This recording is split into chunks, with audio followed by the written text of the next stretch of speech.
3-4 వచనాలు చదువుకుందాం. ఇక మీదట శాపగ్రస్తమైనది ఏదియు దానిలో నుండదు. దేవుని యొక్కయు గొర్రెపిల్ల యొక్కయు సింహాసనమే దానిలో ఉండును. ఆయన దాసులను ఆయన సేవించు ఆయన ముఖ దర్శనము చేయుచుందురు. ఆయన నామము వారి నొసలు యందు ఉండును. చాలండి, దేవునికి స్తోత్రం. మరి 22వ అధ్యాయంలో 3-4 వచనాలు ఈరోజు ధ్యానించబోతున్నామని తెలుపుటకు మిక్కిలి సంతోషిస్తున్నాం. ప్రియులరా, ప్రకటన గ్రంథములో ప్రతిదీ ప్రాముఖ్యమైనదే, ప్రతిదీ ఆశీర్వాదకరమైనదే. ప్రతి ప్రమాదం దగ్గర పెండ్లి కుమార్తెను తప్పిస్తూనే వచ్చి ఆయన మురిపిస్తూనే వచ్చే రక్షకుడని ఈ గ్రంథములో రాయబడిన ప్రతి మాట దేవుని ఏర్పాటు కలిగిన పెండ్లి కుమార్తెకి ఉత్సాహాన్ని నింపుతూ ఉంది. దేవునికి స్తోత్రం.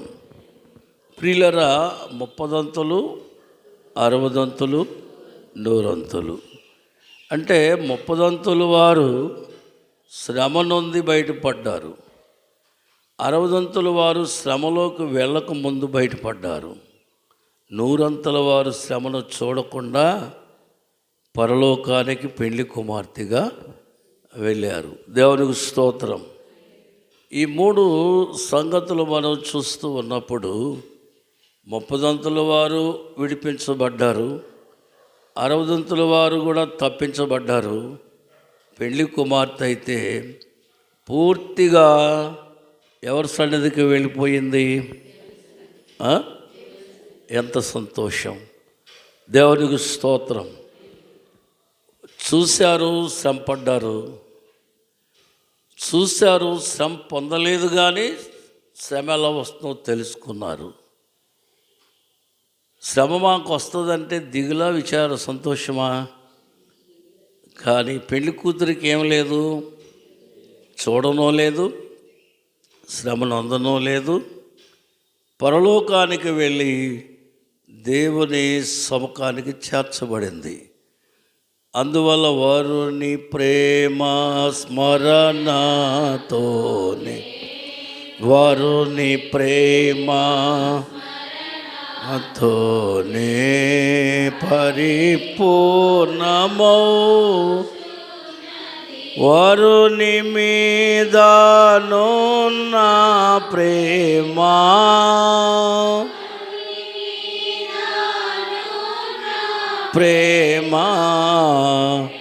గనే తరుగనీయకున్నది. వరుడను నది వరుడు మీద ఉన్న ప్రేమ పెరగనిచ్చుచున్నది, తరుగనీయకున్నది. వరుడు అంటుంది. ఏమంటుంది చెప్పండి? వరుడు అంటుంది. మిగతా వారు బాధలు, కష్టాలు, శ్రమలు అంటున్నారు. రక్షణ పొందాను, కష్టాలు తీరాలని కోరుతున్నాను అంటున్నారు. వధువు ఏమంటుంది? దేనికి ఇంకా శ్రమపడే పనులన్నీ దాటిపోయాయి కనుక ఎవరు కావాలి నాకు? మొదటి మాటలో ఇక్కడ మనం చూస్తే శాపం ఇక లేదు. చెప్పండి. భూమి మీద ఆదామును దేవుడు ఏమని, నిన్ను బట్టి నేల శపించబడినది. ఆ తర్వాత గచ్చ పొదలు వచ్చాయి, మొండ్ల పొదలు వచ్చాయి. ఆ తర్వాత వారికి ఆ దిగంబరత్వంతో పాటు దిగులు, భయము వచ్చింది. ఒక్కొక్కటి ఎప్పుడు ప్రారంభమయ్యాయి? ఆజ్ఞ అతిక్రమము పొందినందున. యోహాను పత్రిక 3:4 ఉంటుంది. ఆజ్ఞ అతిక్రమం అనే పాపము. ఏ పాపం? అందువల్ల శాపము భూమి మీద ఉంది. భూమి మీద ఏముంది? ఇప్పుడు మనం చదువుకున్న వాక్యములో ఇప్పుడు ఏమనుంది అక్కడ? ఇప్పుడు, ఇక మీదట. చెప్పండి అందరూ. అంటే ఇప్పుడు ఇక్కడ ఏముంది? భూమి మీద శాపం అనేది ఉందా లేదా? ఇక మీదట అంటే మనం వెళ్ళే అక్కడ ఉండే కాలం, లేక ఇది భూమి మీద మార్పు పొందే కాలంలో ఏం కనబడదు? శాపము. శాపం అనే మాటను మనము చూస్తున్నప్పుడు అన్ని విధాలుగా మనము నష్టాలు పొందుతాం. చూడండి, దైవవాక్యములో మనం గమనించినట్లయితే మరి 2 కొరింథీ 6:14 చదువుకుందాం. 6:14 అంతేనా? చదవండి ఎవరైనా. 6:14 2 కొరింథీ. మేమా? మీరు అంటే పోనీ మీరే మంచోళ్ళు. మేము మీరు అవిశ్వాసులతో. ఒకసారి ఒకరి ముఖం ఒకరు చూసుకొని చదవండి. ఒకసారి ముఖం చూసుకోండి అమ్మా. మీరు అంటే అర్థం ఏంటి? అవిశ్వాసము అంటే దేవుడు అన్నీ చేయగలడు, అన్నీ ఇవ్వగలడు, కానీ అన్నీ తెలుసు, కానీ ఆయన ఇస్తాడో ఇవ్వడో అనే అవిశ్వాసం ఉంది. ఏమొచ్చింది? అవిశ్వాసము. చదువమ్మా. చెప్పండి. అవిశ్వాసము, దుర్నీతి. చెప్పండి ఏముంది? చెప్పండి. చీకటి. అవిశ్వాసము, దుర్నీతి, చీకటి. చెప్పండి. క్రీస్తునకును బెలియాలకు. అంటే సాతానికి మనకి చెప్పండి సంబంధాలు ఉన్నాయా? అందువల్ల శాపం వచ్చిన తర్వాత దేవుడు, నరుడు, పాపం అనేది వారిని వేరు చేసింది. అందువల్ల ఈ భూమి ఏమైపోయింది? శపించబడింది. ఇక మీదట అక్కడ ఏముండదు? శాపగ్రస్తమైనది.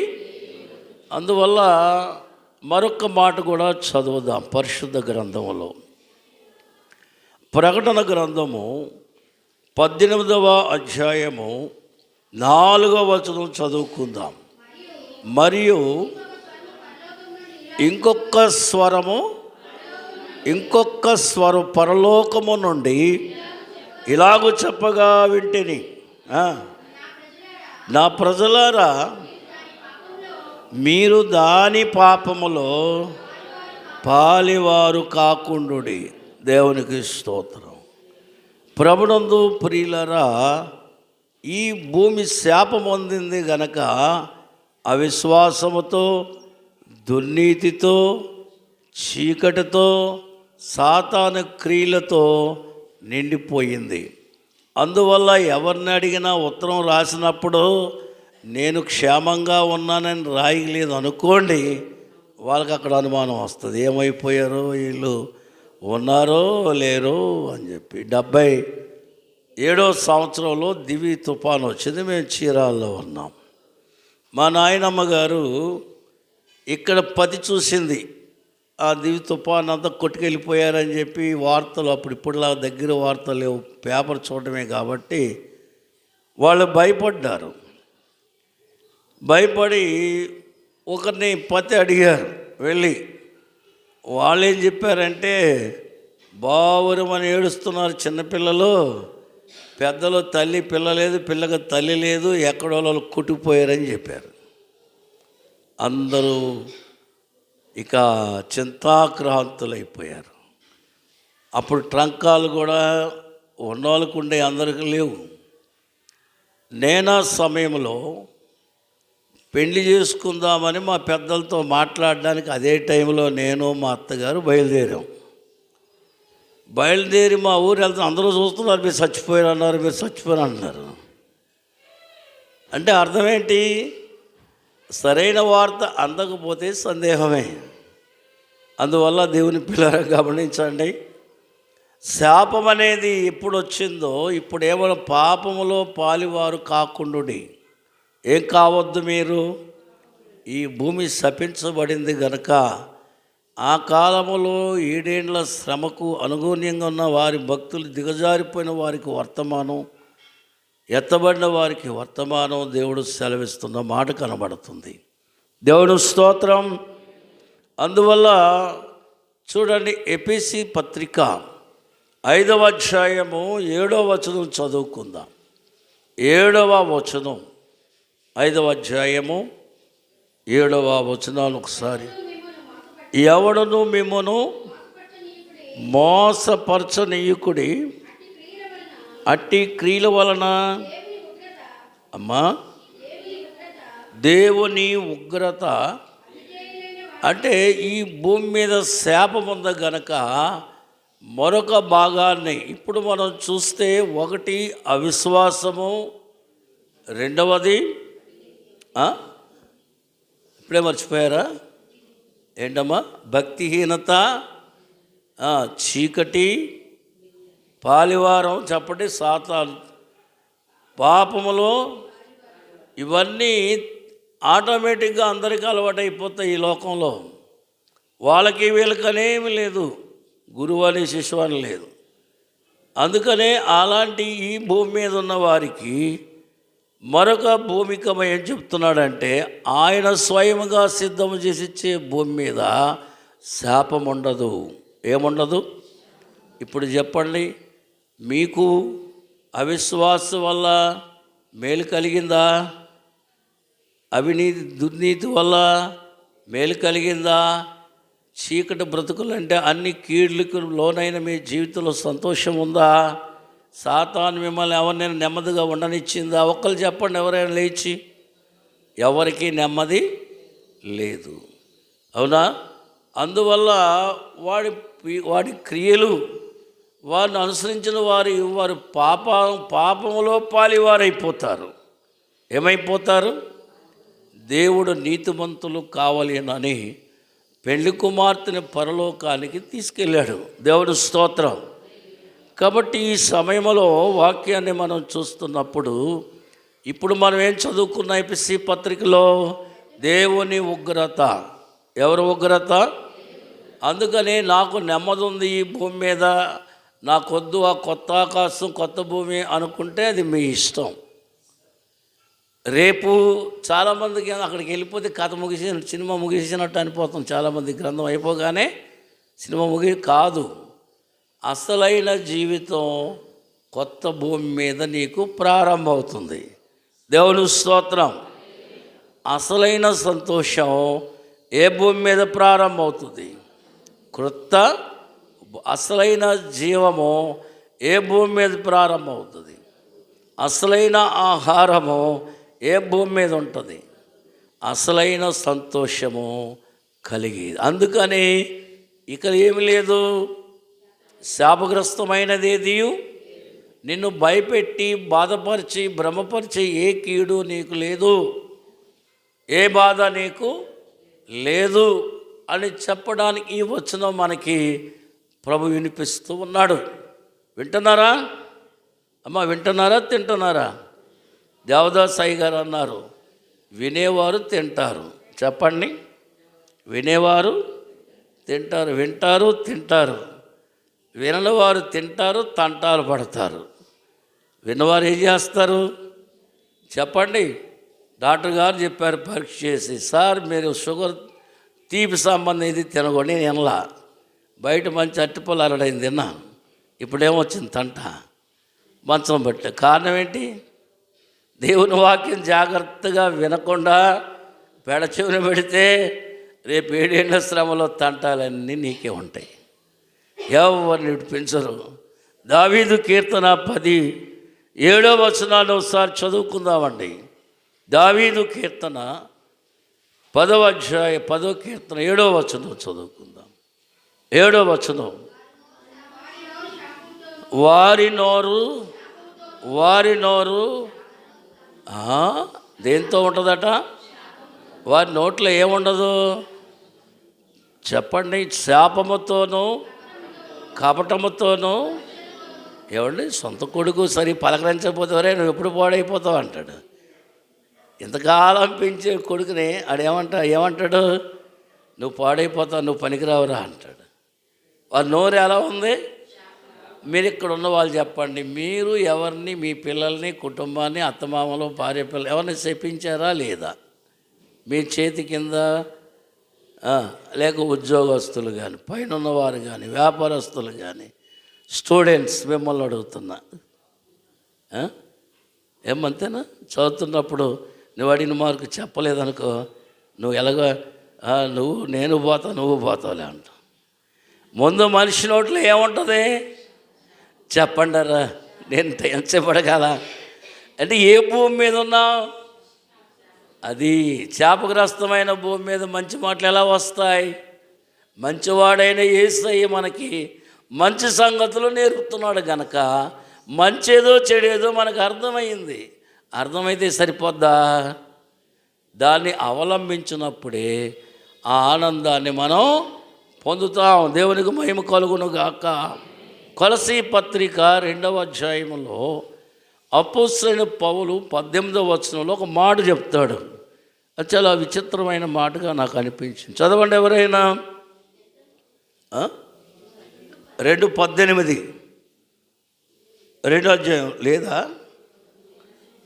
బైబిల్ మిషన్ వారు చెప్పకు కానీ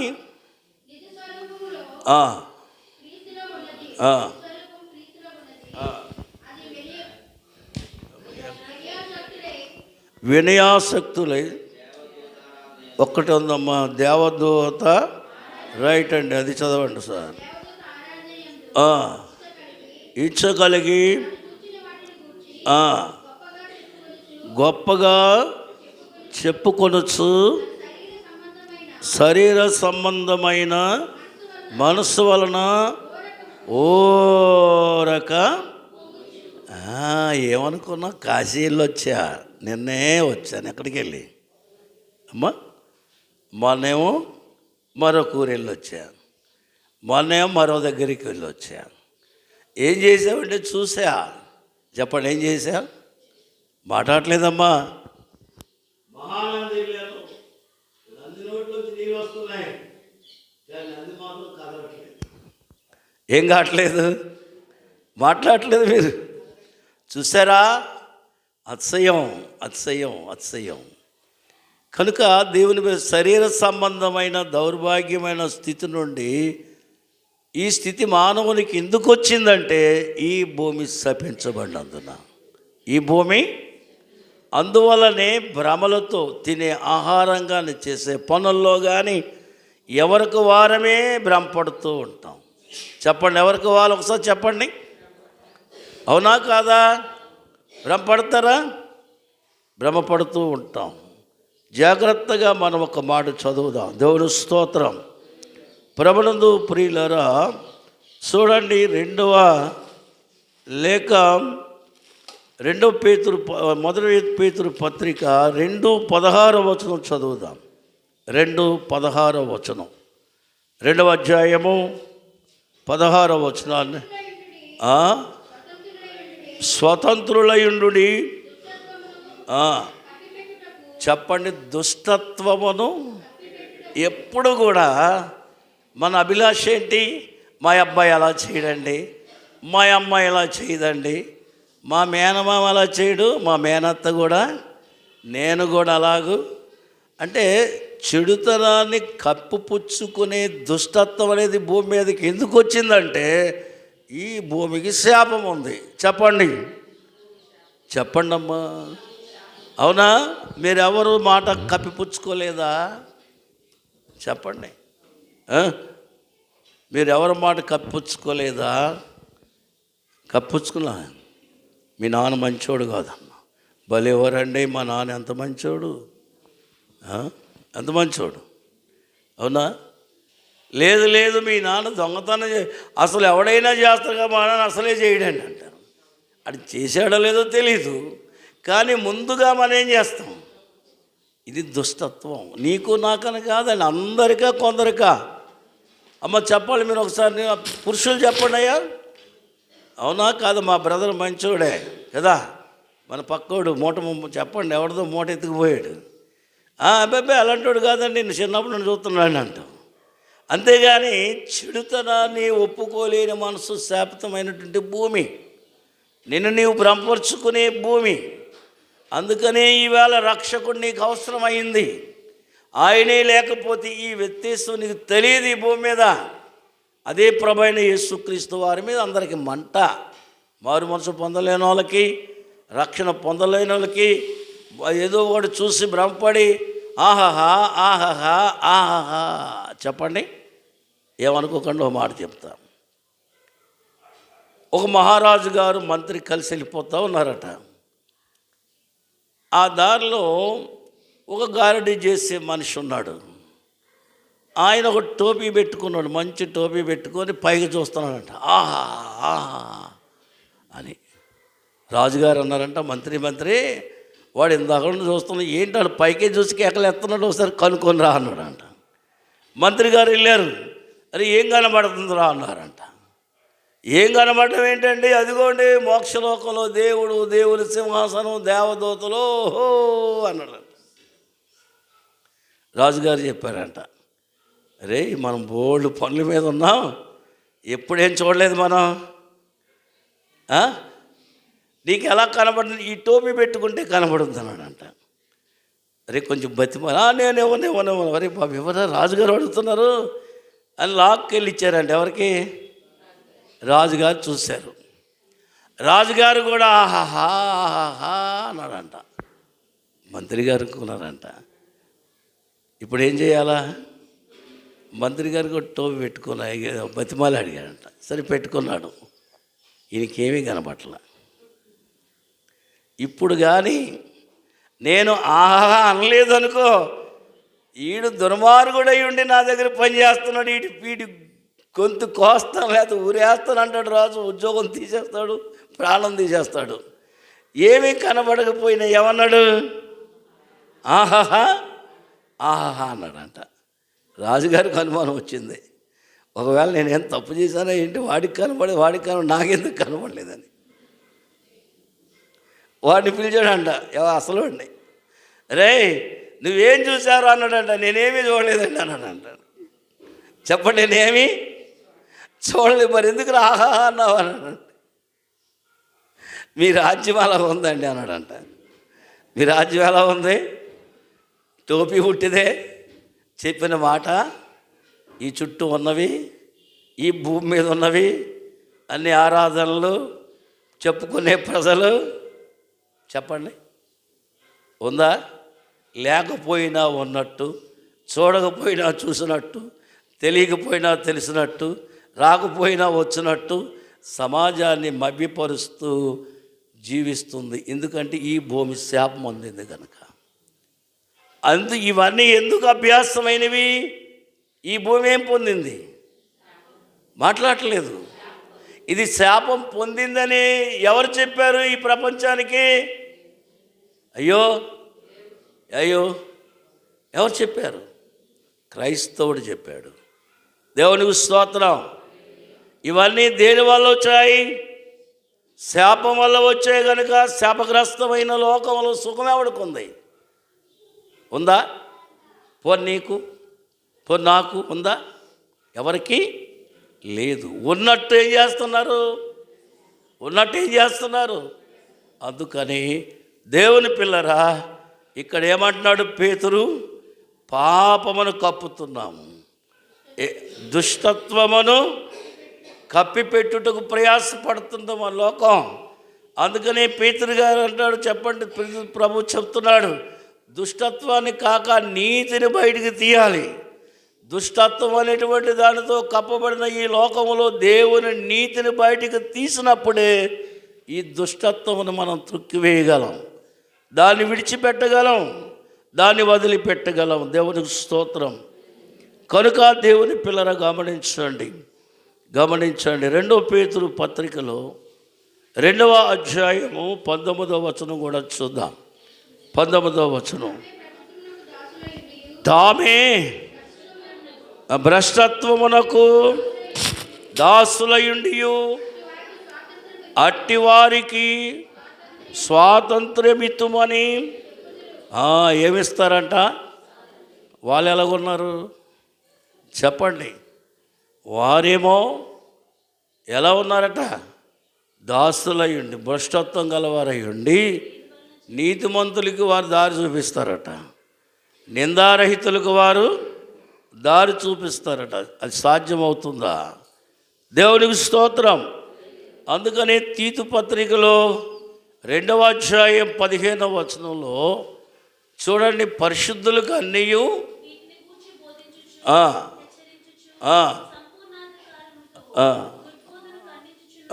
దుర్బోధను. ఎన్నో వచనం అమ్మా? 2.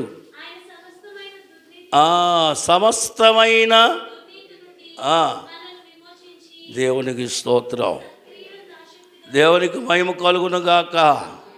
సమస్తమైన 14 చదువుతున్నావు ఇప్పుడు నువ్వు కదా, 15 ముందు చదివింది బాగుందిగా. దేవునికి మహిమ కలుగునుగాక. దుర్నీతిని మనము ప్రోత్సహిస్తున్నాము అంటే అది నీదా తప్పు కాదు. శపించబడిన భూమి మీద ఉండడం వల్ల వచ్చింది ఈ లక్షణం. 1:15 అంటాడు, పవిత్రులకు అన్నీయు పవిత్రులు, అపవిత్రులకు ఏదియు పవిత్రమైనది కాదు. దేవుని స్తోత్రం. పవిత్రులు అంటే యేసు రక్తములో కడగబడిన వానికి పాపిని కూడా నేను శుద్ధి చేయగలనని ఒక ధైర్యం. అపవిత్రులకు నేనే బాగుపడలేదు, వాడేం బాగుపడతాడులే అంటాడు. చెప్పండి, నేనే బాగుపడలేదు, వాడేం బాగుపడతాడు. అందుకని వాడికి పవిత్రత అనే మనసు వస్తుందా? ఈ వ్యత్యాసం చూపించే భూమి శపించ. ఇక మీదట అందరు చెప్పండి, శాపగ్రస్తమైనది ఏదియు చెప్పాలా? నిన్ను హింసించేవి, బాధపరిచేవి, నొప్పించేవి, మభ్యపెట్టేవి, వినాశనానికి కారణమైనది ఏది ఉండని ఒక గొప్ప భూమి కొత్తది. దేవుని స్తోత్రం. దేవదాసయ్య గారు, ఈ దుర్నీతట, ఈ శాపము పరలోకం వరకు రాదు అన్నారు. ఎక్కడి దాకా రాదు? అందరు చెప్పండి. ఇది ఇక్కడ వరకే. చెప్పండి, ఇది ఇక్కడ వరకే. దేవుని సింహాసనము మనుషులకు కూడా దొరుకుతుంది పరలోకంలో. దేవునికి ఏముంది? ఇప్పుడు మనుషులకు కూడా ఏమొస్తుంది? ప్రకటన 4వ అధ్యాయములో దేవుడు ఎక్కడ కూర్చున్నాడు? సింహాసనం ఎదుట ఎవరున్నారు? వారికి సింహాసనం నిలబెట్టారా? ఉన్నాయా? వారికి కూడా చాలామంది ఇప్పుడు ఒక సందేహం, నేను పెళ్లి కూతున్నా కాదా, నేను సిద్ధపడగలనా లేదా అన్నవాడికి ఆ సింహాసనం దక్కదు. నన్ను నా ప్రభు రక్షించగలడు, నేను కూడా పెళ్లి కుమార్తె రాగలను అని నమ్మిన వానికి ఏం దక్కుతుంది? అమ్మా, ఏం దక్కుతుంది చెప్పాలా? దేవుని స్తోత్రం. దేవుని పిల్లరా, దేవుడు సింహాసనం మీద కూర్చోవడంలో నేనే నా ప్రజల కొరకు వెళ్ళాను, పాప ఫలితాల కొరకు బోధించాను, వారి అపరాధములు భరించాను, సిలువేయబడ్డాను, మరణానికి వెళ్ళి జయించాను కనుక నా జయము నుండి వచ్చిన వారికి సింహాసనము. దేవుని స్తోత్రం. గట్టిగా చెప్పండి. ఎవరికి ఆనందం? ఆ సింహాసనం మీద కూర్చున్న వానికి ఏముందంటే నీవైన ముందు సింహాసనం మీద కూర్చోవడం ఆనందం. దేవుని స్తోత్రం. హల్లెలూయా. నీ కొడుకు కలెక్టర్ అయితే నీకెంత ఆనందం చెప్పండి. నీ కొడుకు గొప్పవాడు, నీకెంత ఆనందం. కనుక పరలోక వరకు శాపం రానియకుండా పరిశుద్ధుడిగా వెళ్ళి ఆయన ముందు సింహాసనాసీనుడయ్యే ధన్యత అది పెళ్లి కుమార్తెకే వస్తుంది. దేవునికి స్తోత్రం. అందుకని ప్రియులరా, తండ్రి కుమారునికి ఒక సింహాసనమే ఉంది. పరిశుద్ధాత్ముడికి ఏమి లేదు. మాట్లాడలేదు. దేవునికి స్తోత్రం, హల్లెలూయా. అంత్య దినములందు అన్నిటి మీద జయమిచ్చాడు కనుక సింహాసనం ఏమి చూపిస్తుందంటే, ఒకటి జయాన్ని, అధికారాన్ని, పావనత్వాన్ని, ఆ సెక్యూరిటీలుగా ఆ గొప్పతనం, ఆ భద్రతను చూపిస్తుంది సింహాసనం. అందువల్ల భూలోకములో ఉండి సంఘము ఏమి ఈ శపితమైన భూమిని జయించాలి అంటే నీ వల్ల కాదు. అది ఒక్క యేసుక్రీస్తు రక్తములో కడగబడిన వానికే.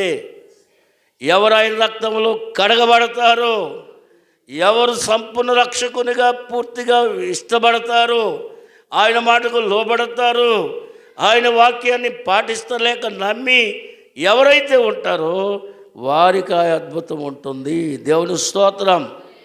బైబిల్ రాయించింది పరిశుద్ధాత్మ దేవుడే, కానీ బైబిల్ గ్రంథమును రాయించి లేక ఈ విషయాలన్నీ ఎక్కడ ఏముండాలో రాయించింది ఎవరు? పరిశుద్ధాత్మ తండ్రే. కానీ ఆయన సింహాసనం మీద కూర్చోలేదు. దేవుని స్తోత్రం, హల్లెలూయా. దేవునికి మహిమ కలుగును గాక. అందువల్ల తండ్రికి కుమారునికి 2 సింహాసనాలు ఒకటే ఉంది. ఆ ఒకటే సింహాసనములో క్రీస్తు కనబడుతున్నాడు, క్రీస్తులో తండ్రి కనబడుతున్నాడు, క్రీస్తులో పరిశుద్ధాత్ముడు కనబడుతున్నాడు. అయితే త్రిత్వదేవుడు ఆ రూపాన్ని చూపిస్తున్న ఆ సింహాసనం, దాని ఎదుట ఆ సింహాసనం అనుకున్న విలువేంటో తెలుసా? పాపికి సింహాసనం వేశాడు ఆయన. దేవుని స్తోత్రం. మన ఒక్కడికే ఒక సింహాసనం, త్రిత్వదేవునికి ఒక. ఎవరు గొప్ప? మీరు చెప్పండి అమ్మా. ముగ్గురికి మనకి అయ్యో రావట్లేదు మీకు. మీరు ఎల్లరూ పరలోకం ఆలోచన చేయరు, ఇక్కడికిక్కడే చూస్తుంటారు. తొందరగా అయిపోతాయి. గారు చేపల మార్కెట్కి వెళ్ళి చేపలు తీసుకోవాలి, మటన్ తీసుకోవాలి, ఫిష్ ఇవన్నీ లేనిపోయాన్ని ఉన్నాయండి మనసులో. వదిలేయకండి. పట్టు జారిందా పట్టుకుంటాడు ఎవడు, పక్కనే ఉన్నాడు వాడు అంటాడంట, వీళ్ళకి నా సంగతి అంత ఎందుకు, వీళ్ళకి అంత పని ఎందుకు, అనవసర సంగతులు ఏవో నేను రక్షిస్తానని ఒక మాట దేవుని గురించి చెప్పేసి ఆ మాట చెప్పేది సరిపోద్ది కదా, నేను రక్షిస్తాను అన్నాడు అమ్మ నీ దేవుడని. ఇవన్నీ చెప్పి వీళ్ళని ఎందుకు బాధపడుతున్నాడు నీ సైతాను గాడు, ఆడు కళ్ళు మురుగుతున్నాడు నా మీద. దేవునికి స్తోత్రం, అవునా కాదా? దేవునికి స్తోత్రం. కనుక మహాసభలో సేవకులు అందరూ నాకు ఫోన్ చేసి దగ్గరికి వచ్చి, అయ్యగారు ప్రకటన మీరు చెప్తారేమో, మీకు ప్రసంగం ఇస్తారని అంటే, చెప్పండి. ఏమి ఇవ్వలేదు, నాకు ధ్యానం ఇచ్చారు. దేవునికి స్తోత్రం. నేను అనుకున్న వాడి మీద బాణాలు ఎక్కి పెడదామని, కానీ నాకు అవకాశం ఇవ్వలేదు పెద్దలు ఎందుకు. దేవునికి స్తోత్రం, దేవునికి మహిమ కలుగును గాక. అందుచేత ఇక మీదట ఆశీర్వాదకరమైన జీవితాన్ని దేవుడు నీ ముందుంచాడు గనక ఆ దీవెన అందుకునే భాగ్యం తను అనుగ్రహించును గాక. ప్రార్థన చేసుకుందాం అందరూ ఒక్క నిమిషం. ఎంత దయా నాయనా, త్రిత్వదేవుడు అయిన నీవు ఒక సింహాసనం కలిగి ఉంటే నీ ఎదుట మాకు సింహాసనం వేసావా తండ్రి. మేమంత అర్హులమా?